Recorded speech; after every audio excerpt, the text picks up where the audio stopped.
Hello guys and welcome back to my channel सिर्फ IAS. Sunday का दिन है, काफ़ी लेट हो गया है, उसके लिए I am really really sorry because some construction work is going on in my building and because of that मैं रिकॉर्डिंग कर ही नहीं पा रही हूँ, इतनी ज़्यादा आवाज़ें आ रही हैं।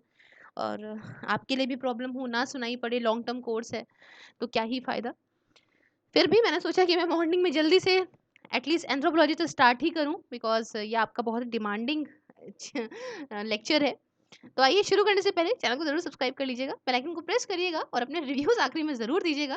और आइए चलिए शुरुआत करते हैं। तो यहाँ पे हम पेपर 1 का 1.1 कवर करेंगे। और जैसे कि मैंने आपको प्लेलिस्ट की सबसे पहली वीडियो में बता दिया है कि एक्चुअली में पेपर 1 में कौन कौन से टॉपिक्स हैं, पेपर 2 में कौन कौन से टॉपिक्स हैं। तो पेपर 1 में हमारे जो 3 टॉपिक कुछ हम यहाँ पे कवर करने वाले हैं वो पेपर 1 के 1.1 में, सॉरी, एक हो जाएगा आपका मीनिंग, दूसरा हो जाएगा आपका स्कोप और तीसरा हो जाएगा डेवलपमेंट, है ना। तो हम तीनों ही यहाँ पे डिस्कस करेंगे अच्छे से। आप मुझे आखिरी में जरूर बताइएगा कि आपको आखिरकार लेक्चर कैसा लगा। तो देखिए, एंथ्रोपोलॉजी को पढ़ने के लिए सबसे पहले हमारे लिए जानना बहुत ज़्यादा ज़रूरी है कि आखिरकार ये एंथ्रोपोलॉजी का मतलब है क्या। इसका मतलब आखिरकार क्या है। तो आप सबसे पहले क्या करो कि आप इन दो शब्दों को यहाँ पे अलग अलग कर लो। ठीक है, एक एंथ्रोपो को अलग कर लो आप यहाँ से, और ये लोगोस लॉजी इसको आप अलग कर लो। तो देखिए, एंथ्रोपो का आप अच्छे से मतलब जानते हो कि इसका मतलब होता है मैन। ठीक है, एक इंसान, मैन की बात हो रही है यहाँ पे। और लोगोस का मतलब यहाँ पे क्या होता है, अगर मैं इसको डिवाइड करें तो लोगोस का मतलब हो गया यहाँ पे स्टडी। तो भाई अगर आप इसको आपस में दोनों वर्ड को जोड़ दो तो एक तरह से निकल के हमारे पास मीनिंग आती है स्टडी ऑफ मैन। यही तो मीनिंग आती है ना, सिंपल सी मीनिंग आती है स्टडी ऑफ मैन की। बट अगर हम यहाँ पे कहें कि भाई और भी तो भाई पढ़ते हैं मैन को, सिर्फ एंथ्रोपोलॉजी से क्या मतलब है। भाई हिस्ट्री भी तो मैन को पढ़ रही है, सोशलॉजी भी सोसाइटी के टर्म में मैन को पढ़ रही है, आपकी इकोनॉमिक्स भी मैन को पढ़ रही है, या आपकी क्या कहते हैं आप, और भी साइंसेस होती हैं सारी की सारी भी मैन को ही पढ़ रही हैं, पॉलिटिकल साइंस भी मैन को पढ़ रही है। तो आखिरकार क्या डिफरेंस हुआ एंथ्रोपोलॉजी और बाकी इन सारे सब्जेक्ट्स में? पढ़ तो सभी कुछ मैन को रही है।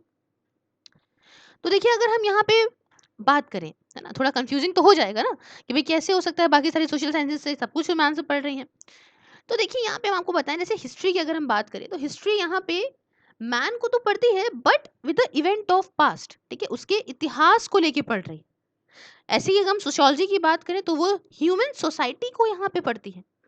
फिर अगर हम इकोनॉमिक्स की बात करें तो वो इकोनॉमिक सिस्टम को पढ़ रही है एक इंसान के। या अगर हम पॉलिटिकल सिस्टम की बात करें तो भाई पॉलिटिकल साइंस पॉलिटिकल सिस्टम को पढ़ रही है। बट एज एन होल अगर हम बात करें तो एज एन होल तो कोई नहीं पढ़ रहा ना।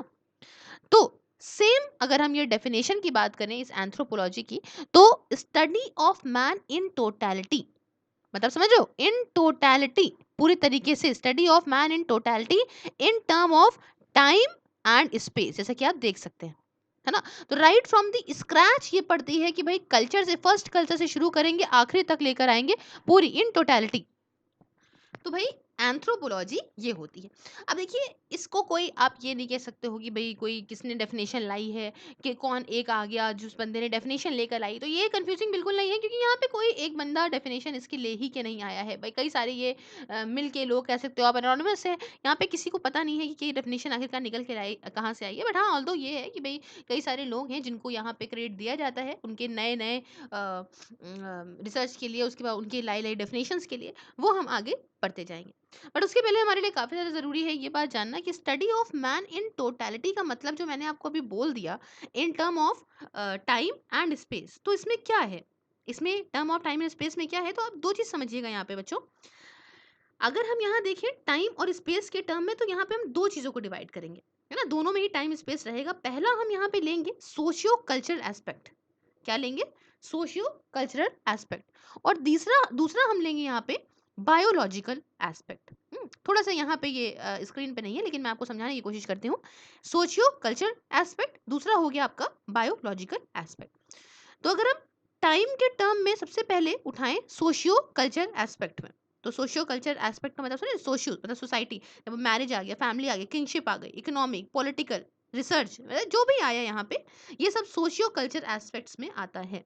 समझ रहे हो आप? तो कहाँ से ये एंथ्रोपोलॉजी जो सोशियो कल्चर की अगर हम बात करें, मैरिज वगैरह की बात करें, अगर हम किंगशिप की बात करें, या सब किंगशिप वगैरह टर्म हम आगे डिस्कस करेंगे, लेकिन अभी मैं अगर बताऊं फैमिली की बात करें, इकोनॉमिक टर्म्स की बात करें, तो ये सोशियो कल्चर कल्चर जितनी भी टर्म्स हैं, इनको ये एंथ्रोपोलॉजी कहाँ से पढ़ती है, टाइम की बात करते हैं, किस समय से पढ़ती है, किस समय से इसके बारे में जानकारी लेने की कोशिश करती है। तो right from the first culture of the man, first culture of the man समझते हैं ना कौन सा है? पैलियोलिथिक कल्चर जो हमारा था, ठीक है, पैलियोलिथिक, मेसोलिथिक, नियोलिथिक, ये सब हमने हिस्ट्री में पढ़ा ही है ना। तो जो ये कल्चर था पैलियोलिथिक कल्चर, ये इन टर्म ऑफ टाइम अगर हम देखें तो यहाँ से इसकी सोशियो कल्चर को उठाती है एंथ्रोपोलॉजी और फिर पढ़ती है। समझ में आई बात आपको? वही जगह अगर मैं बताऊं सोशियो कल्चर की जगह, अगर मैं टाइम के टर्म में बायोलॉजिकल बताऊं कि अगर बायोलॉजिकल मतलब ह्यूमन की यहाँ पूरी बायोलॉजी को लेके अगर बात करें, तो कहाँ से पढ़ती है एंथ्रोपोलॉजी?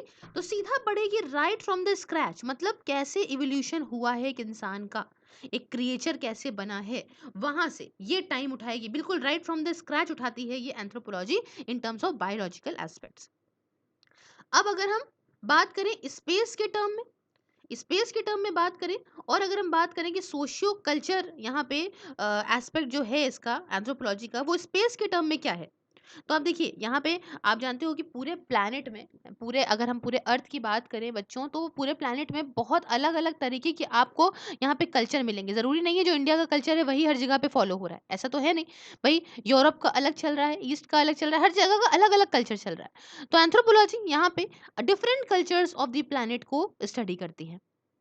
और अगर हम यहाँ पे स्पेस समझते हैं ना, अलग अलग जगहों की बात हो रही है यहाँ पे। और बायोलॉजिकल एस्पेक्ट्स की अगर हम बात करें तो सेम यहीं पे आप रख दीजिएगा, anthropology in terms of space biological aspect की बात करें तो देखिए बहुत सारी रेसेस होते हैं, है ना, निग्रोइड स्पेस जो हो गया, आपके मोंगोलॉइड हो गई, तो अलग अलग तरीके की यहाँ पे रेसेस आपको मिलेंगी। तो हर एक रेस को अलग अलग जगहें की यहाँ पे एंथ्रोपोलॉजी पढ़ती है। तो इसका मतलब होता है anthropology is said to be study of man in totality in terms of time and space. तो मतलब हर तरीके से, पूरी तरीके से यहाँ पे एंथ्रोपोलॉजी पढ़ती है। इतनी बातें आपको समझ में आई? आई होप आपको मीनिंग समझ में आ गई होगी। क्लियर है? तो देखिए यहाँ पे मीनिंग के बाद अगर हम बात करें कि भाई डेफिनेशंस कहाँ से किन्होंने दी हैं, तो देखिए कुछ दो लोगों को काफ़ी ज़्यादा महत्वता दी जाती है डेफिनेशन के टर्म में अगर हम यहाँ पे बात करते हैं तो दो इंपॉर्टेंट डेफिनेशन आप कह सकते हो काफ़ी ज़्यादा पॉपुलर अमेरिकन एंथ्रोपोलॉजी, जैसे कि आपकी हर्ष कोविट्स है, एक ये हैं आपके जिन्होंने एंथ्रोपोलॉजी को डिफाइन करा था study of man and his works, और में, और आपका दूसरे हैं आपके क्लाइड क्लंगॉन, ठीक है, इनके द्वारा क्या करा डिफाइन एंथ्रोपोलॉजी इन इस बुक मिरर ऑफ मैन। तो इन दोनों ने इस बुक्स में अपनी यहाँ पे एंथ्रोपोलॉजी को डिफाइन करा है। तो यहाँ पे हम थोड़ा सा क्लियरली चीज़ों को जानेंगे। तो अगर हम हर्ट्स कोविट्स की बात करते हैं तो इन्होंने एंथ्रोपोलॉजी को क्या डिफाइन करा था, इन्होंने डिफाइन किया, अमेरिकन एंथ्रोपोलॉजिस्ट थे, ठीक है, इन्होंने यहाँ पे डिफाइन किया था एंथ्रोपोलॉजी को as the science of man and his works. क्या कहा था यहाँ पे? कहा था as a study of man and his works, तो मतलब as a study of man या फिर as a science of man and his work. तो ये डेफिनेशन दो एस्पेक्ट्स में आप लगा सकते हो।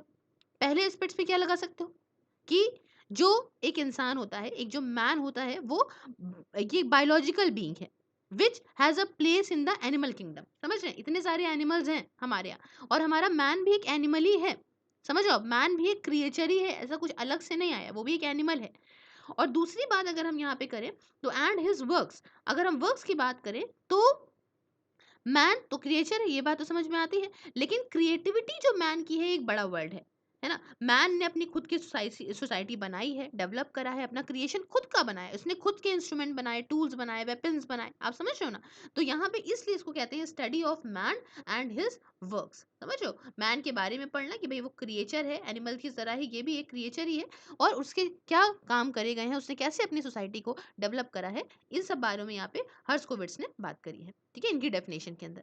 उसके बाद अगर हम बात करें क्लाइड कंगन की, तो देखिए यहाँ पे क्या है, इनकी बुक थी, इनकी बुक का नाम था मिरर ऑफ मैन। इन्होंने इसके अंदर एंथ्रोपोलॉजी को डिफाइन करा, और इन्होंने इसके अंदर क्या कहा, ये कहा कि भाई एंथ्रोपोलॉजी एक डिसिप्लिन है, एक डिसिप्लिन है that project entire situation of a man in its impoliteness like a mirror knowing the minus details about himself. ठीक है, यहाँ पे इन्होंने ये बात कही कि भाई देखिए ये एंथ्रोपोलॉजी एक डिसिप्लिन ठीक है, जो कि दिखाती है पूरी सिचुएशन एक इंसान की दिखाती है ना? अपनी इम्पोलाइटनेस में, जैसे कि एक मिरर दिखाता है ना? मिरर अपने आप को रूबरू करता है ना? वैसे ही दिखाती है।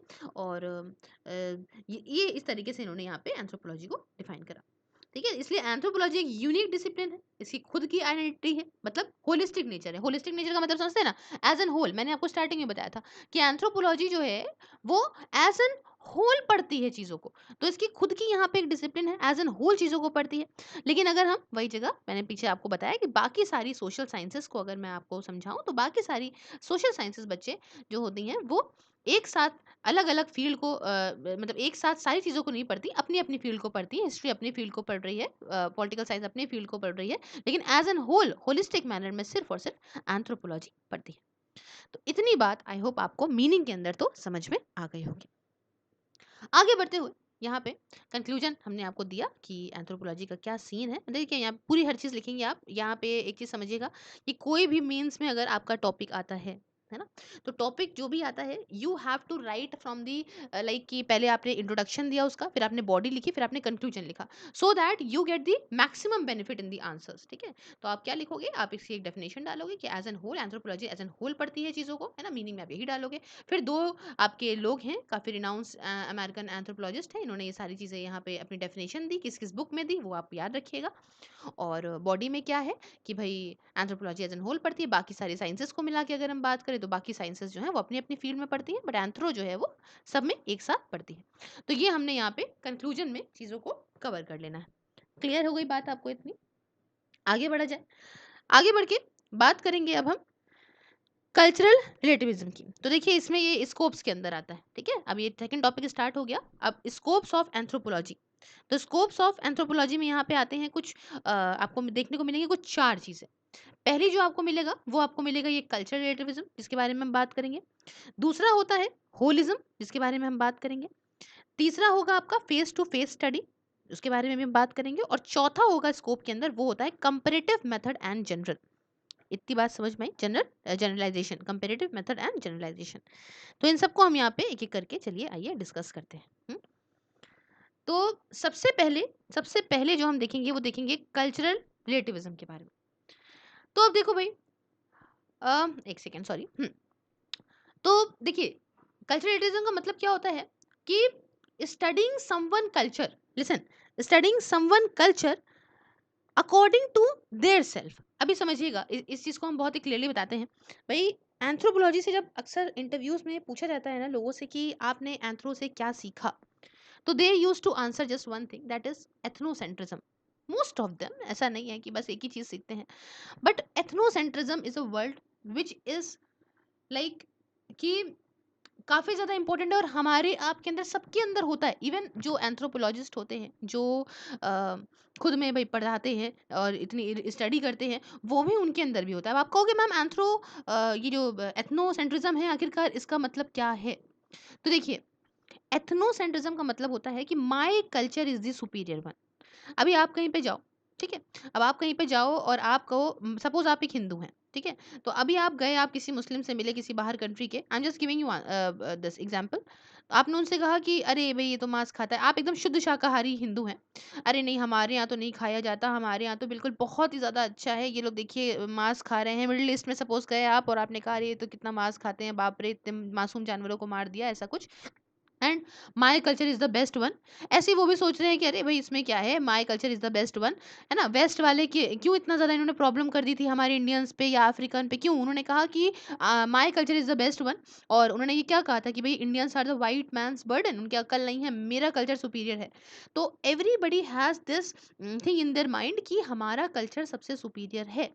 And that what is called as ethnocentrism, when you start realizing that my culture is the superior one, and there what the problem starts। जैसे कि आप कहीं गए, आप एक एंथ्रोपोलॉजिस्ट हैं और आप कहीं गए डेटा कलेक्ट करने के लिए सपोज, ठीक है? तो वहां पे आपने ये सोचा कि इनका कल्चर तो बेकार है, बिल्कुल मेरा कल्चर तो सुपीरियर है। अगर आपके माइंड में ये कहीं से भी बात है और आपने इनके हिसाब से इनका कल्चर नहीं पढ़ा, तो आप बायस हो जाओगे अपने डेटे में, आपका करेक्ट डेटा नहीं आप कलेक्ट कर पाओगे जो भी आप चाहते हो कलेक्ट करना, है ना? तो बेसिकली अगर आप इस फील्ड में हो या आप किसी भी फील्ड में हो, तो आपको ये एथनोसेंट्रिज्म बिल्कुल नहीं अपने ऊपर अप्लाई होने देना है। जैसे कि सपोज मैंने आपको जो मिडिल ईस्ट का एग्जांपल दिया था, तो भाई वहाँ पे आपने देखा कि वो लोग मांस खा रहे हैं, सब कर रहे हैं, ठीक है, लेकिन आपने कभी उसके पीछे का रीजन जानने की कोशिश करी कि भाई वहाँ पे इतना कुछ फ्लरिशिंग नहीं था, इतना पानी या इतना कुछ नहीं था, तभी तो सब आके यहाँ पे इन्होंने इतने सारे फाउंटेन वगैरह लगवाए थे, क्योंकि उनको पानी देखना नसीब ही नहीं था। तो भाई वहाँ एग्रीकल्चर करवाना इतना पॉसिबल नहीं है। तो जब एग्रीकल्चर नहीं था तो they used to eat animals, भाई भूखे तो रहेंगे नहीं। तो दैट इज द रीजन कि अब वो तब से चला आ रहा था, चला आ रहा था, आज की डेट अलग है, लेकिन तब भी जो चीजें चली आ रही हैं, तो वहाँ के कल्चर का जो अफेक्ट है वो अभी देखने को मिल रहा है। भाई वही जो स्टार्टिंग में उन्होंने शुरू करा वो अब वहाँ का कल्चर बन गया है, समझ रहे हैं? तो culture mainly depend upon the natural climatic condition. जैसे कि आज हम यहाँ बात करें तो इतना हिंदू अगर यहाँ इंडिया में रहता है because we have lot and lot of soil which can give you good amount of food. यहाँ पे एग्रीकल्चर करना इज वेरी इजी। तो that is the reason you find most of the Hindus है कि भाई हाँ हम ये कर सकते हैं। तो culture mainly depend upon the natural condition, natural climatic conditions, है ना? कि भाई culture is not a choice, culture is a compulsion. भाई अगर कोई ऊपर कश्मीर में आप चले जाओ, अगर वहाँ पे वो इतना बोरे जैसा कपड़ा पहन रहे हैं, तो that is because their climatic condition और आर नॉट इतना वो कि भाई आराम से हम हाफ टी शर्ट पहन के टहलें, है ना? तो दिस इज द रीजन कि भाई हमें यहाँ पे एथनोसेंट्रिज्म वर्ड, मुझे तो खैर पर्सनली बहुत अच्छा लगता है ये वर्ड एथनोसेंट्रिज्म। तो भाई एथनोसेंट्रिज्म की मैंने मीनिंग वो बताई क्या होती है और कॉन्सिक्वेंसेस क्या हो सकते हैं कि भाई आप बहुत ज्यादा बायस हो सकते हो चीजों में, आप सामने वाले को एकदम गलत समझ सकते हो, आपका डेटा गलत कलेक्ट हो जाएगा, समझ रहे हो? तो अब हम यहाँ पे चीजें और पढ़ते हैं।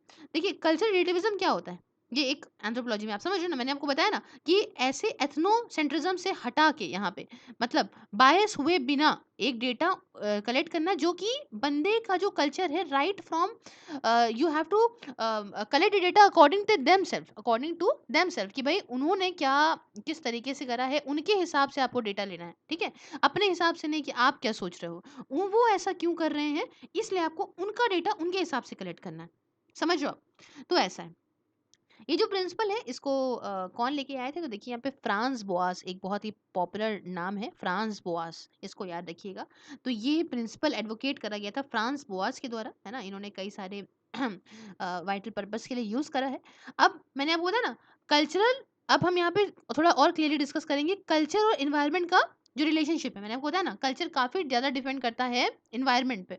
तो कल्चर और इन्वायरमेंट का क्या जो है रिलेशनशिप है, यहाँ जानते हैं। Culture is a way of life, मैंने आपको वही बताया।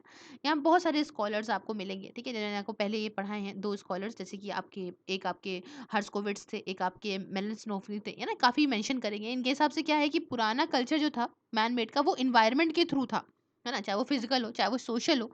मैंने आपको बताया ना भाई कल्चर इन्वायरमेंट पे काफी ज्यादा डिपेंड करता है, ठीक है? तो कल्चर और इन्वायरमेंट का जो रिलेशनशिप है वो इसी तरह से है कि भाई जिस तरह से इन्वायरमेंटल कंडीशंस होती हैं उस तरह से वहाँ के लोग कल्चर अडॉप्ट करते हैं। आई होप आपको ये चीज़ तो समझ में आई होगी। फिर हमने यहाँ पे एथनोसेंट्रिज्म की भी बात कर ली कि भाई यहाँ पे बंदा क्या कर रहा है कि अपने आप को, अपने ट्रेडिशन को, अपने कस्टम्स को बेटर मानता है कंपैरेटिवली टू अदर कल्चर।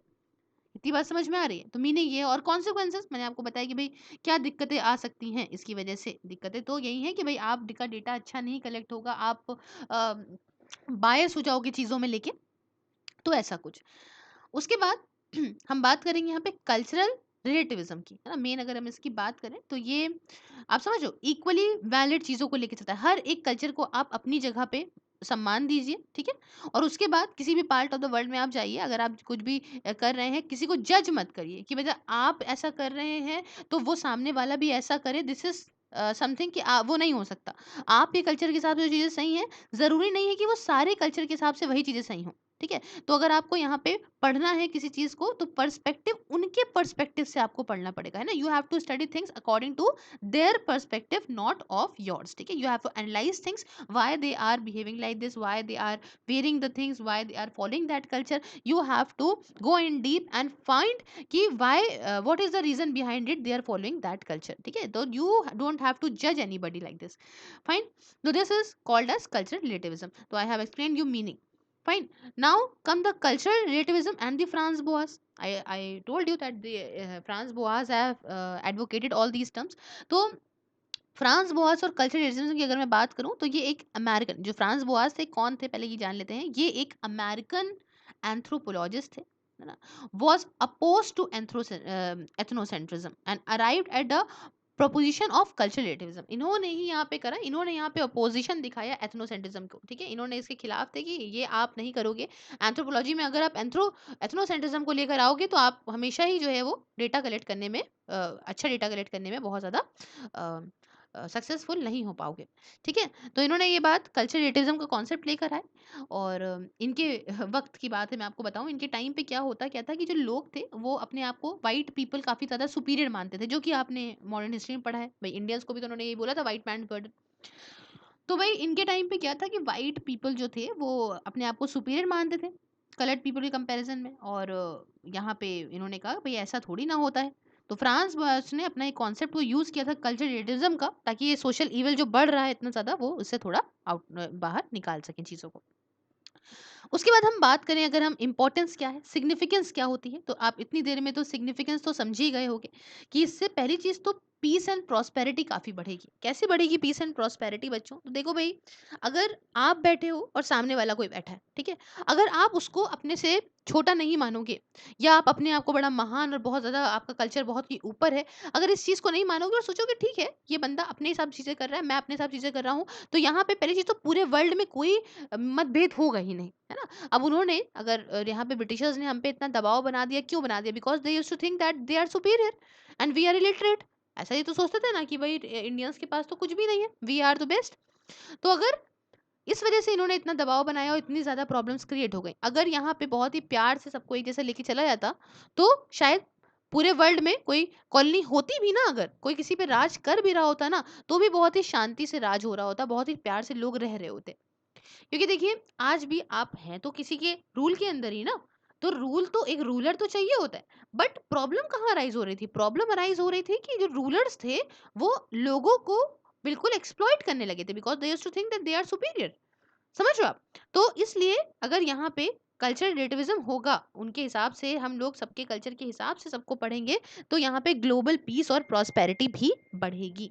दूसरी बात कि ऑथेंटिक डेटा, मैंने बताया ना डेटा पे काफी, अब भाई अपने आप को आप सुपीरियर मान रहे हो, सामने वाले को आप बेवकूफ मान रहे हो, उसका कल्चर कुछ नहीं मान रहे हो, अपना कल्चर बहुत मान रहे हो, तो आप कहीं हो गया अरे बेकार कल्चर था, एकदम घटिया था ये वो, वो लोग तो ऐसे करते हैं, ओ माय गॉड वो तो वैसे करते हैं। अगर आप इस तरह से नहीं देखोगे, अगर आप इस तरह से देखोगे कि भाई वो ऐसा क्यों करते हैं, तो you will explain each and every point why they are doing this, why they are following this, है ना। तो वहाँ आप होल कॉन्सेप्ट उनका बता पाओगे, तो यहाँ पे ऑथेंटिक डेटा आपका होगा बहुत ही अच्छा और बायसनेस उसमें नहीं होगी।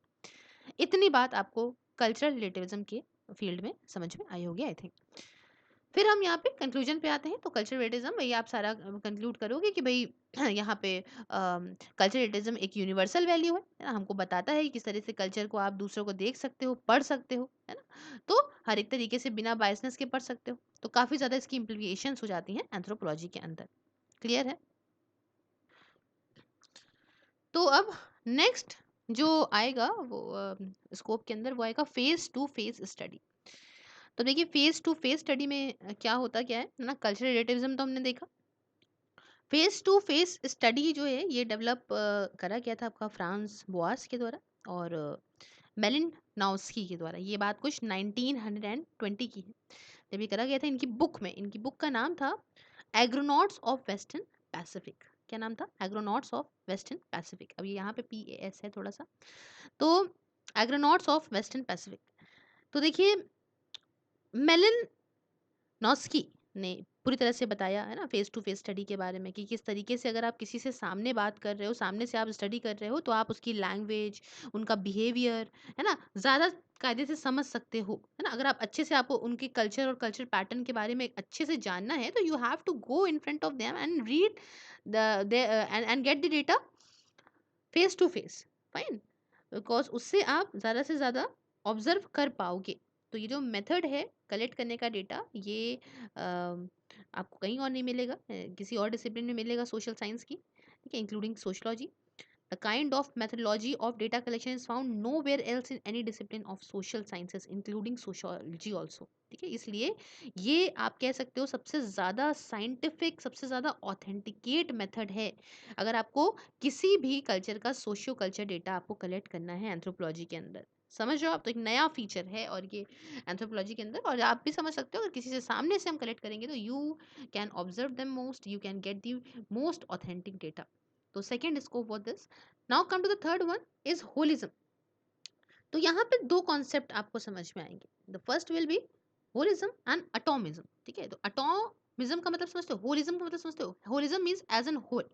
If you are observing anything as a whole you will call it as holism, fine।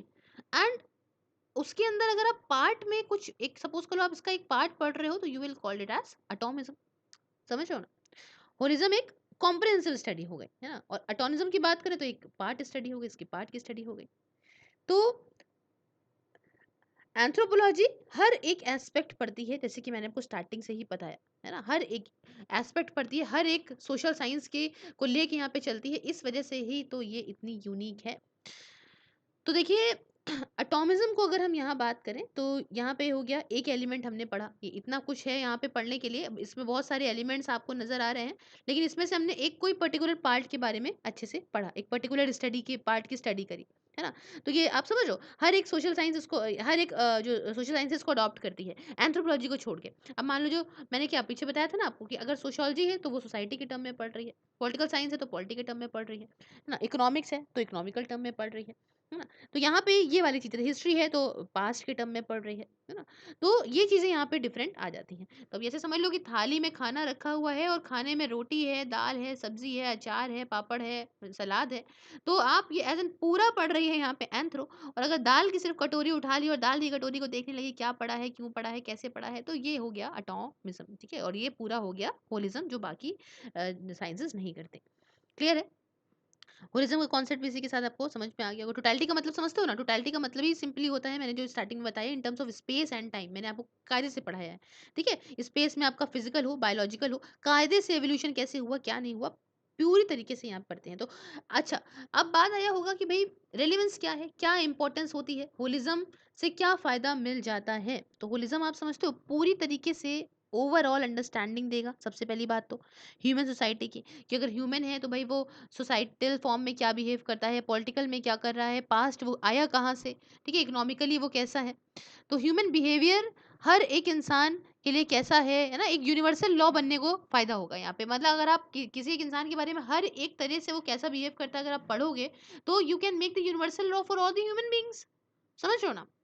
और दूसरा कि एक कंप्रहेंसिव मैनर में, कंप्रहेंसिवली आप एक इंसान को यहाँ पे डेवलप कर सकते हो, यहाँ पे ये जो है वो आप पढ़ सकते हो, समझ सकते हो, जान सकते हो।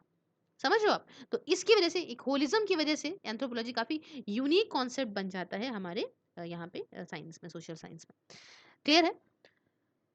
तो कंक्लूजन में आप यही लिख दीजिएगा। आगे बढ़ेंगे, जो आखिरी इसका स्कोप है वो है कंपैरेटिव स्टडी एंड जनरलाइजेशन।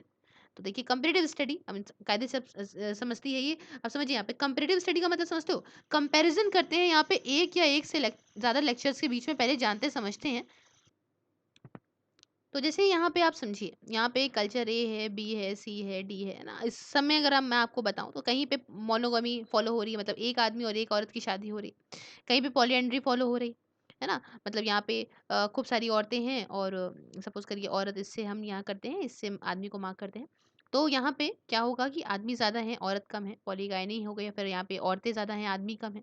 फिर मोनोसेक्सुअल, लेडीज़ लेडीज़ हो गया है ना, जेंट्स जेंट्स हो गए है, लड़की लड़की हो गए और आदमी आदमी हो गए। फिर मैन एनिमल, जैसे कि मूवीज में भी कई जगह दिखाया गया है ना कि भाई लड़की की शादी करा देते हैं डॉग से, है ना, तो मैन एनिमल मैरिजेस होती। तो इसे आप कंपेयर करोगे, एक या एक से ज्यादा कल्चर को यहाँ पे कंपेयर करोगे। मतलब क्या है इसका कंपेयर करने का, कि आपको एक जनरल प्रिंसिपल बाहर निकालना है, एक यूनिवर्सल लॉ लेकर आना है जो सबके लिए हो। तो भाई आप कंपेयर करोगे ना सारे कल्चर्स को कि आखिरकार ये कल्चर इसमें है, अच्छा ठीक है, एक ऐसा कॉमन या क्या चीज निकाली जाए जो ये सबके ऊपर अप्लाई हो सके, है ना। तो जनरलाइज करना है आपको। मेन मुद्दा इसका ये होता है कि आपको एक ऐसा सारे कल्चर्स को का बिहेवियर समझना है, जानना है क्यों फॉलो हो रहे हैं, क्या हो रहे हैं, उसके बाद आपको एक ऐसा प्रिंसिपल निकालना है जो सारे कल्चर्स पे वर्ल्ड के फॉलो करा जा सके। इतनी बात आपको समझ में आई? तो इतना जो है अभी सारे तरीके से पढ़ती है, अलग-अलग तरीके से पढ़ती है एंथ्रोपोलॉजी कल्चर्स को, सारे तरह की ह्यूमन सोसाइटी पढ़ती है, चाहे वो सिंपल हो, चाहे वो कॉम्प्लेक्स हो, है ना? सिंपल से लेके मॉडर्न टाइम तक, आज तक की पूरी पढ़ती है और यहाँ पे जाने की कोशिश करती है कि भई एक मीनिंगफुल साइंटिफिक लॉज़ निकालना है कि भई इतने सारे लॉज़ हैं, हमें उसमें से एक निकालना है। तो भई यहाँ पे जो 1 सेकंड, ओके फाइन। तो यहाँ पे हमें ये चीज़ ये आपकी एंथ्रोपोलॉजी देती है, जो आपका ऐसा बिहेवियर हो लोगों का जो हर जगह पे एप्लीकेबल, ऐसा कोई प्रिंसिपल हो जो पूरे ऑल ओवर द वर्ल्ड लोगों पे यहाँ पे अप्लाई करा जा सके। समझ रहे हैं? अब यहाँ पे हम डेवलपमेंट की बात करेंगे, है ना? ये तीसरा जो 1.1 का ही जो थर्ड पार्ट है, डेवलपमेंट ऑफ एंथ्रोपोलॉजी में यहाँ पे हम जानेंगे किस तरीके से एंथ्रोपोलॉजी डेवलप हुई है, पास्ट से लेके अभी तक कैसे क्या रहा। तो देखिए, अगर आप कहो कि एंथ्रो कहाँ से डेवलप हुई है, तो एंथ्रो डेवलप हुई है कुछ ये 5th सेंचुरी बीसी से। हुँ? पहली दफ़ा 5th सेंचुरी बीसी में स्टार्ट हुई थी।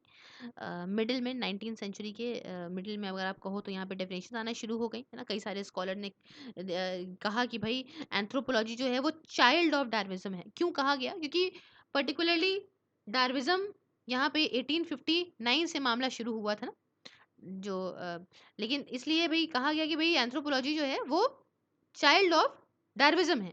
कई सारे एंथ्रोपोलॉजिस्ट ने कहा, बट लेकिन इस बात पे इश्यूज़ उठने लगे क्योंकि आप खुद समझिए कि डार्विनिज़्म ने, डार्विन की थ्योरी जब आई थी तो डार्विन ने खुद यहाँ पे चीज़ों को तो निकाला नहीं था, और डार्विन सिर्फ़ एक थ्योरी से तो इन्वॉल्व थे नहीं, कई सारी थ्योरीज़ से थे।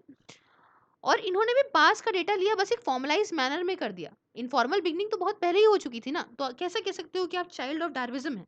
ऐसा तो है नहीं, चाइल्ड ऑफ डार्विनिज़्म कहाँ से हो गया? इस बात पे काफ़ी लोगों ने आवाज़ें उठाई थी और इसी के चलते यहाँ पे रियलिटी में ये कहा गया कि anthropology is a child of colonialism. Colonialism क्यों? क्योंकि भई देखो, यहाँ पे वेस्ट के कल्चर से कई सारे लोग आए, अलग-अलग कॉलोनीज़ को उन्होंने अपनी कॉलोनी बनाया, अलग-अलग ये कॉलोनिज़्म उनके द्वारा लाया गया और फिर उसके बाद उन्हीं के द्वारा स्टडी करके उन्हीं ने ही अलग-अलग जगह के हिसाब से वहाँ पे चीज़ों को इनपुट करा।